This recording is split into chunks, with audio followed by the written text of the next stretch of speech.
Vous écoutez le balado Réflexion et entrepreneuriat. Mon nom est Nelson Roberge et à travers les discussions que je vous présente avec les entrepreneurs, j'espère pouvoir vous aider à favoriser vos choix d'affaires vers un entrepreneuriat plus humain et créatif. Bienvenue dans l'univers de Baron Mag.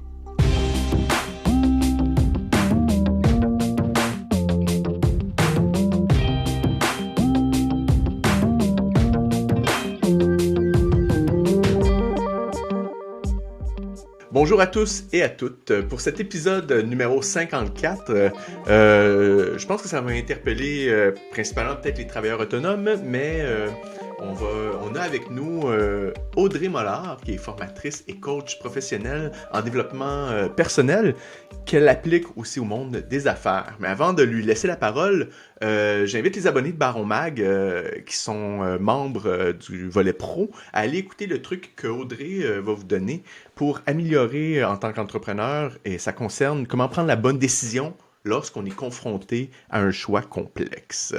Bonjour Audrey, comment vas-tu? Bah écoute, super, merci beaucoup d'être là. Je suis très très heureuse de pouvoir faire ce balado aujourd'hui là. Excellent, ben merci d'être là, merci de prendre le temps de jaser un petit peu de ta vision de l'entrepreneuriat et tout ça. Qui est Audrey Mollard? Qu'est-ce qu'elle t'es formatrice coach pour le développement personnel? Bon, on va commencer par le début. Qu'est-ce qui t'a amené à te spécialiser là-dedans? Ok, donc en fait, pour commencer assez loin là, on va dire à ma jeunesse, en fait j'ai eu la chance d'avoir un père qui est chercheur agronome, donc on a vécu dans de nombreux pays. J'ai eu la chance d'habiter au Mexique, en Thaïlande, en France, puis plus tard en Écosse et puis maintenant au Canada. Durant ta jeunesse puis ton adolescence, puis Oui, c'est ça. En fait, jusqu'à mes 18 ans, on a bougé. Moi, j'ai fait 14 écoles en 18 ans pratiquement. Donc, j'ai ah oui, vraiment hein? bougé, même à l'intérieur des pays, etc. Donc, c'est ça. Donc, pourquoi je disais ça, c'était parce qu'en fait, pour dire que j'ai été beaucoup amenée à rencontrer beaucoup de personnes, donc beaucoup d'êtres humains, on va dire, de toute culture. Et en fait, je me suis à chaque fois rendu compte que finalement, l'être humain, il était souvent freiné et bloqué par de nombreuses choses. Et j'ai toujours trouvé ça très dommage. Et voilà, donc mais ça a été comme inconscient, on va dire, pendant de nombreuses années. Mhm. Après, je me suis mis à fond dans le sport. Donc, j'étais une passionnée de sport outdoor, de sport de plein air. Et pendant 10 ans, j'ai gravité donc dans des métiers liés à ça. Donc j'ai fait marketing, communication, événementiel. C'était super le fun là. Vraiment, je me suis amusée, je pense, au travail. Par contre, au bout d'un moment, en fait, j'ai vu comme une limite. J'ai commencé à me dire, en fait, c'est quoi le but de vendre un sac à dos qui soit vert, rouge, bleu, un t-shirt de sport qui soit pareil, coupé avec le col en V ou. Donc c'est ça. Donc j'ai commencé à avoir une limite à ça. Et puis je me suis dit, tiens Audrey, toi, t'es qui finalement t'es qui Audrey? Qu'est-ce que t'as apporté au monde? C'est quoi tes talents? C'est quoi tes valeurs? Qu'est-ce que tu pourrais mettre euh, à profit pour le monde finalement? Et donc j'ai commencé quand même une vraie réflexion. Et puis je me suis un peu trompée de chemin au démarrage. Là, au début, je me suis lancée dans l'activité physique et le cancer. Parce que je voulais rattacher en fait tout ce qui était lié à la santé et puis au sport puisque j'étais une grande passionnée de sport. Et finalement en fait c'était pas ça mon truc, donc j'ai essayé, je suis revenue en arrière et puis j'ai découvert le coaching et c'est là où vraiment ça a été depuis ce jour-là je suis là-dedans. Donc j'ai passé un diplôme et puis maintenant je suis coach professionnel et formatrice. Donc voilà pour faire un petit peu le fil conducteur où j'en suis Ben, maintenant, c'est ça. ben, c'était super intéressant. J'ai deux affaires là, par rapport à ce que tu racontes. Ben, de un, le parcours tu sais, de voyage, je pense que c'est c'est de quoi? C'est un privilège exceptionnel que tu as eu, Oui. tu sais, de pouvoir te promener autant, puis de voir ça. Donc en te promenant dans les différents pays, puis tout ça, tu as vu qu'il y avait quelque chose de commun à travers les êtres humains partout dans le monde. Exact. C'était des problèmes de communication, c'était des problèmes de... C'était un petit peu ça, En c'est fait, ça? des problèmes, en fait, de ce que j'ai pu voir, c'est qu'il y avait comme beaucoup de souffrance. Finalement, un manque d'épanouissement ou pour beaucoup de personnes, en fait, elles se sentent souvent bloquées ou souvent liées à des peurs ou en tout cas, je Ouais. voyais vraiment qu'il y avait du potentiel. Je voyais du potentiel dans les personnes, puis je trouvais ça dommage à chaque fois qu'ils osaient pas y aller. Je pense par exemple à un ami qui était extrêmement bon en guitare et qui finalement s'est jamais lancé là-dedans ni quoi que ce soit parce que il se disait bah non, je serais pas assez bon là. Alors que moi je le trouvais Ouais. exceptionnel, mais en tout cas, voilà, je voyais du potentiel en lui que lui-même ne voyait pas. Et je me suis toujours dit bah je trouve ça dommage parce qu'il a quelque chose à amener au monde et il met pas à profit finalement. C'est ça, Oui, oui, entre oui. autres. Mm. C'est quelque chose d'assez commun, hein. Des gens qui ont peur de se lancer ou qui se trouvent pas assez. Puis l'autre affaire, c'est le concept de coach. Tu sais, il y a beaucoup de monde. Tu sais, il y a de plus en plus de coachs. Tu sais, on entend ça, tu sais, les coachs, tout ça. Puis quand pour n'importe qui est allé en ligne, qui est allé faire des recherches pour chercher des coachs, après ça, tu te fais tout le temps remarketer plein de trucs avec le hashtag coach, disons, là. Et des fois, c'est épeurant parce que tu vois que c'est des gens qui sont très, très, très primés. Tu sais, c'est des gens qui sont très, très, très... et qui ont qui peuvent ben, tu sais, faire peur par leur dynamisme, je te dirais. Ouais. À cause que tu sais, c'est la performance, c'est ci, c'est ça, blablabla, tu sais. Puis on dirait que. Puis là, c'est vraiment je divague, là, je pars ailleurs, là, mais peut-être, là. Mais il y a beaucoup de monde qui peut être coach, on dirait, puis on parle de coach. Comment toi, comment tu vois ça, toi, le coaching? C'est quoi ta vision du coaching à travers toute cette multitude de personnes qui sont coachs, là, finalement, qui... Ouais, bah, merci de poser cette question parce qu'en fait, moi, donc j'ai passé mon diplôme en coach, donc ça s'appelle coach personnel et professionnel. Alors dans d'autres mots, ça pourrait être coach de vie ou coach en développement personnel. Oui. Et en fait, quand j'ai démarré mon activité, je me suis présentée comme une coach en développement personnel. Et là, très très très vite, je me suis rendu compte que j'étais en train de perdre tout le monde parce que coach, en fait, effectivement, déjà personne comprend. Puis développement personnel, alors là, ça faisait carrément ésotérique ou la mode ou Oui. quelque chose comme j'en ai pas besoin ou et donc j'ai été très très vite confrontée à ça et effectivement, je pense que ce constat est réel sur le marché, c'est-à-dire que des coachs, il y en a de toutes sortes. Ça peut être des coachs sportifs, ça peut être des coachs en Mhm. marketing, et puis moi je m'amène coach professionnel en développement personnel. Donc finalement, bah moi qu'est-ce que j'apporte de différent ou qu'est-ce que c'est mon coaching à moi? Moi, c'est vraiment un coaching qui est lié au courant humaniste. Donc, ça veut dire que, en fait, c'est centré sur l'humain et ça part du postulat que chaque être est unique et que nous avons tous du potentiel et qu'en fait, on a tous les ressources en nous-mêmes pour nous épanouir au présent, on va dire. Donc nous, on va pas du tout Mhm. aller chercher de comprendre pourquoi aujourd'hui vous êtes, par exemple, souffrant, ou vous êtes bloqué, ou vous avez des freins, etc. En fait, vraiment, on va aller chercher aujourd'hui qu'est-ce que je peux faire avec mes ressources pour, en fait, envisager un futur qui sera meilleur. Donc passer à un niveau supérieur. Alors là, ça y est, je crois que j'ai Mhm. encore perdu tout le monde. Mais en gros, concrètement, comment ça se passe? C'est tout simplement qu'en fait, on va aller chercher finalement c'est vers quoi est-ce que tu veux aller, donc quel est ton objectif, et puis ensuite moi je vais t'amener avec un process à atteindre ton objectif, aussi simplement que ça. Et Oui. donc il n'y a pas de hiérarchie entre moi et le coaché. C'est vraiment on est au même plan, on est à l'horizontale, c'est un échange et puis c'est Mhm. vraiment basé sur des questions. Et puis moi en fait j'adopte une posture, donc une posture d'écoute, une posture de bienveillance, une posture où en fait je vais essayer Ouais. d'aller comprendre l'univers de l'autre et puis d'aller chercher ses sources de motivation à lui pour l'amener à son objectif. Oui, oui, oui. Parce que tu sais, je fais des parallèles, là, justement, on parlait de coach sportif, là, par exemple, ou un entraîneur, ou tu sais, on arrive au début de l'année, tout le monde essaie de se prendre la résolution de prendre soin de son corps, puis là, d'avoir un coach qui les aide à faire du jogging ou à faire des trucs, et c'est des affaires qui durent pas trop longtemps. Après ça, le monde, il lâche prise et puis il laisse faire, puis finalement, le coach a pas nécessairement atteint son objectif parce que la personne avait peut-être pas a peut-être pas eu suivi le programme au complet, tu sais. Est-ce que est-ce que ça t'arrive, toi, des gens qui disent ah oui, ok, j'ai besoin de ça, mais que finalement ils arrivent pas jusqu'au bout parce que ben tu sais, est-ce qu'ils sont obligés, est-ce qu'ils le sont pas, comment que comment qu'en tant que coach tu peux t'assurer que la personne arrive jusqu'au bout à son Ok. objectif, disons. Bah, en fait, donc, Ah, il y a des c'est process, complexe. Je hein. m'excuse. Effectivement, tu peux pas promettre à quelqu'un que son objectif va être atteint à 100%, puisqu'en fait, ça dépend pas de moi, en fait, ça dépend aussi de lui. Donc, Ouais, c'est sûr que moi, je pourrais jamais promettre que son objectif va être atteint. Par contre, moi, ce que je peux promettre, c'est d'amener un process, d'amener, en fait, moi, j'ai une connaissance sur le fonctionnement aussi de l'humain. Donc, je sais comment aller chercher ses sources de motivation, et je sais aussi comment l'aider à dépasser ses freins. Donc à partir de là, en fait, après, c'est de toute façon au démarrage de tout coaching, il y a un contrat qui est mis en place, c'est un contrat qui est moral évidemment, mais en gros, oui, c'est aussi de que la personne elle dise ok, si je prends ce coaching, c'est parce que je suis motivée à mettre en place oui. des actions de changement.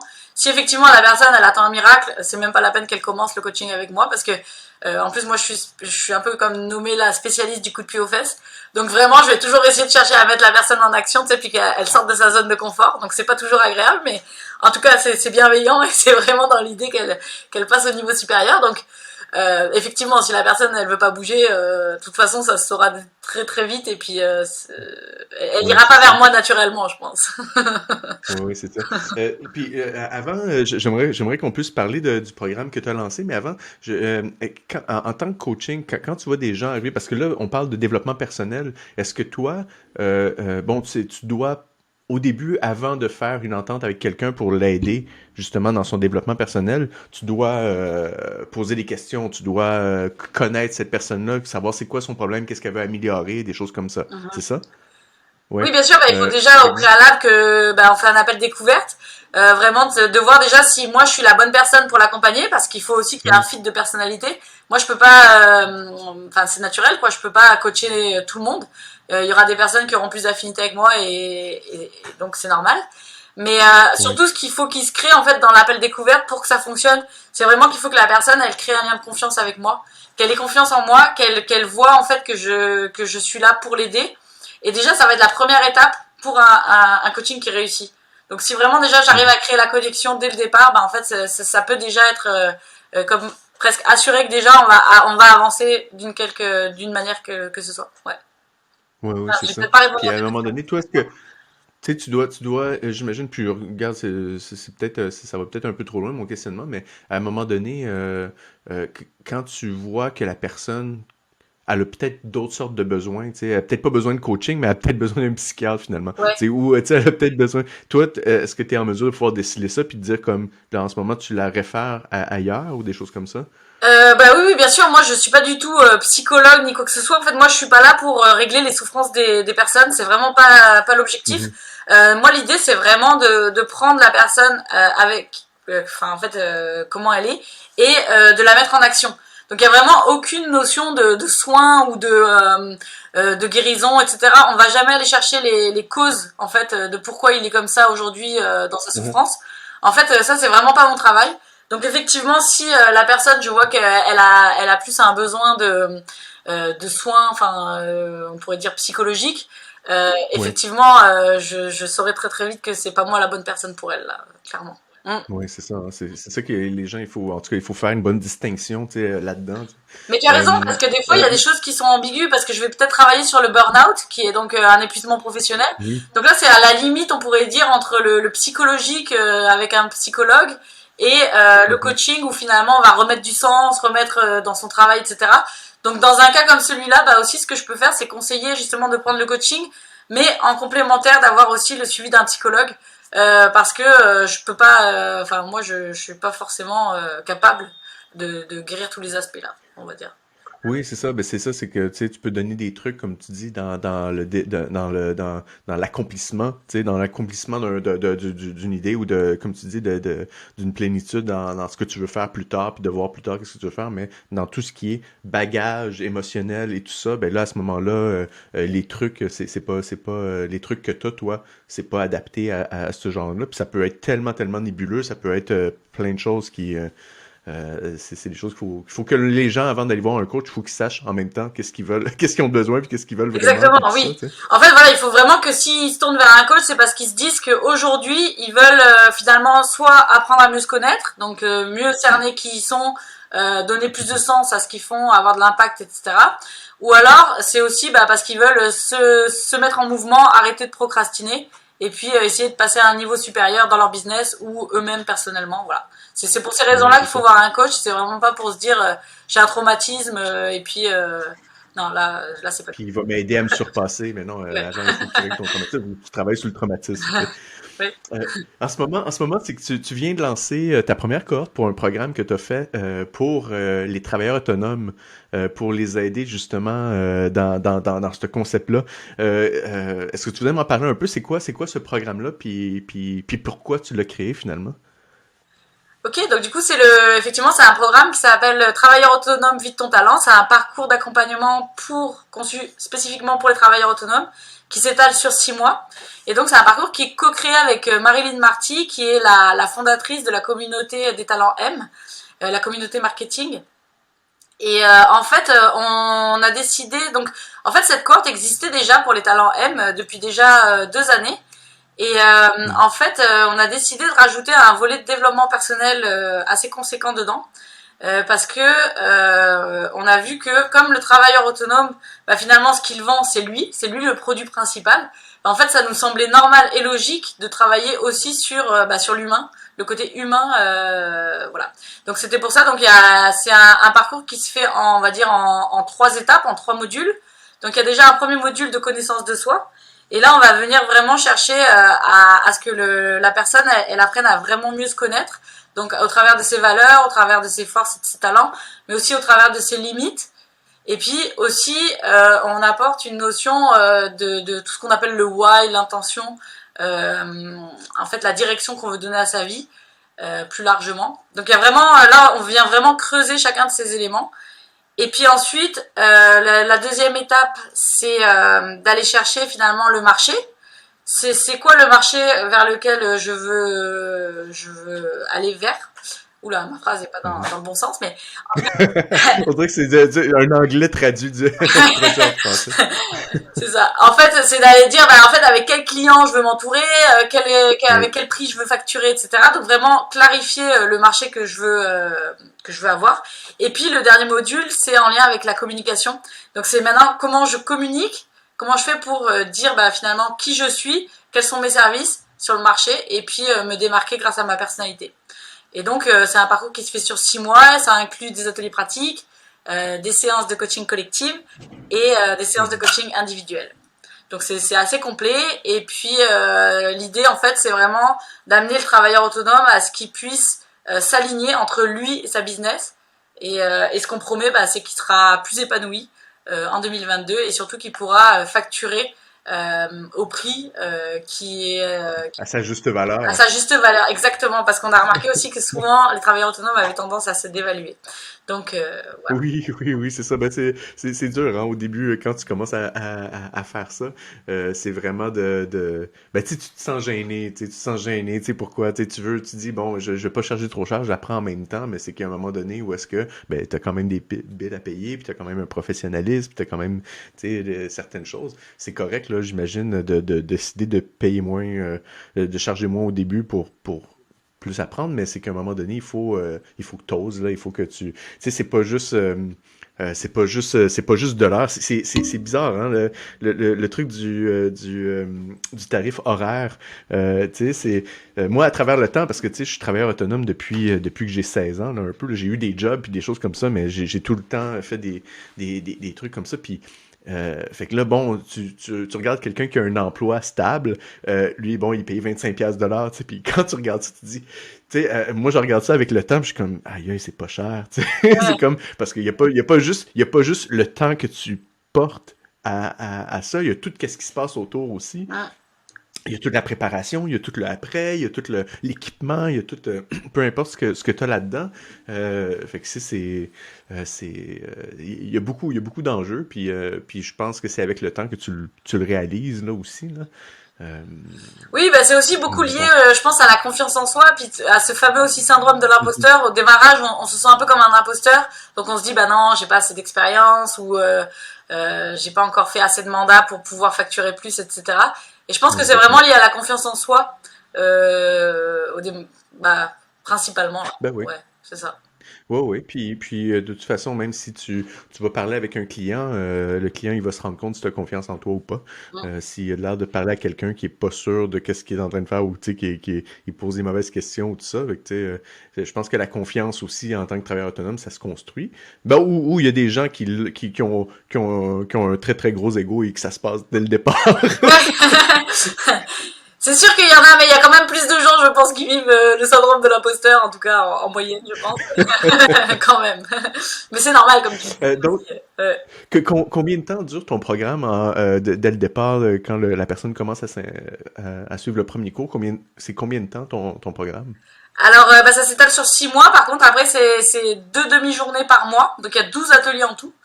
Après, il y a donc 12 ateliers pratiques ensemble, en collectif. Puis, là-dedans, il y a 3 ateliers en collectif. Des séances de coaching individuel. Donc, ça, c'est tout au long du parcours. On les place de manière individuelle avec chacun. Voilà. Mais pour répondre à ta question, c'est donc 6 mois, la durée. Un 6 mois. Donc là, pendant qu'on est en train d'enregistrer ce balado-là, il va paraître un peu plus tard, mais on est début février. Donc dans 6 mois, tu vas avoir une nouvelle cohorte ou est-ce que tu te fais une cohorte par année? Comment tu vas fonctionner à ce niveau-là? Alors là, on a déjà prévu de lancer la prochaine cohorte et ça va être au mois de mai. Donc OK. effectivement, ce sera pas à la fin. En fait, on voudrait aussi mixer les cohortes entre elles pour justement faire bénéficier du réseau en Oui. fait aux personnes. Et puis, on a quand même une volonté de venir chercher aussi de l'intelligence collective. Donc plus Oui. on est de fous, plus on rit là, comme on dit. Donc c'est ça aussi que les cohortes, elles se mixent entre elles. Ouais. Donc si les gens, là, je sais plus quand est-ce que je vais le publier, là, mais de surveiller un peu, un peu les infos sur ton site pour voir la prochaine cohorte, puis voir ces infos-là comme ça autour du mois de mai que ça se passerait, tu te dis, là. Ouais, à partir du mois de mai. Oui. Mois de mai, fais ce qu'il te Super! plaît. Ouais. Fais ce qu'il te plaît. Fais ce qu'il te plaît. Merci beaucoup, Audrey. C'était vraiment le fun de parler avec toi à propos de ces sujets. Ben, bon courage avec cette première cohorte, avec ce nouveau programme. Je te souhaite beaucoup de succès là-dedans et j'espère que les entrepreneurs qui vont en sortir, en tout cas, j'ai hâte de voir comment ils vont peut-être faire une entrevue avec l'un d'eux, voir où est-ce qu'il est rendu dans son process après coup. Bah ouais ouais avec carrément avec plaisir et puis peut-être aussi j'ai pas précisé mais il y a comme en fait deux types de travailleurs autonomes en fait il y a ceux qui sont vraiment à la recherche au démarrage en fait qu'est-ce qu'il faudrait qu'ils fassent dans leur business pour être au plus alignés avec eux-mêmes donc ça c'est vraiment au niveau du démarrage ceux qui hésitent encore sur leurs produits leurs services etc et qui sont encore Oui. pas tout à fait sûrs et puis après, il y a tous ceux qui veulent justement passer à un niveau supérieur ou vraiment venir aligner leur business avec eux-mêmes. Donc il y a quand même deux types de personas. Donc si tu veux, effectivement, on pourra faire un témoignage avec l'un d'entre eux puisqu'on a les deux dans cette cohorte. Donc c'est ça, avec plaisir. Excellent, excellent. Ben, merci beaucoup. Merci beaucoup, puis à très bientôt. Allez, merci. Bye bye.